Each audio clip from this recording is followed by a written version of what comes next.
pratique. Un ou une élève te pose une question à laquelle tu n'as pas la réponse, que faire? Je m'appelle Chloé, je suis prof dans le secondaire depuis 2012 et je propose de te donner des conseils et astuces à partir de cas concrets. Pas de panique.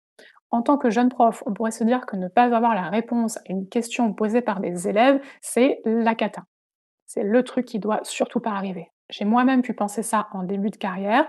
Du coup, il a pu m'arriver de donner des réponses partielles, voire un peu inexactes, en faisant semblant d'être sûr de moi pour un peu sauver la face. Erreur. Il me semble, désormais avec l'expérience, beaucoup plus professionnel de dire je ne sais pas ou je ne suis pas certaine de la réponse, puis d'ajouter je vais vérifier et on en reparle au prochain cours. Ou on va vérifier ça ensemble. Et là, on peut utiliser l'ordinateur de la classe pour faire une recherche ensemble, par exemple. On peut même, en fonction de la question posée, demander à l'élève de faire lui-même ou elle-même la recherche pour le cours d'après. Vous verrez très vite que globalement, les élèves ne sont pas étonnés que le ou la prof n'ait pas réponse à tout.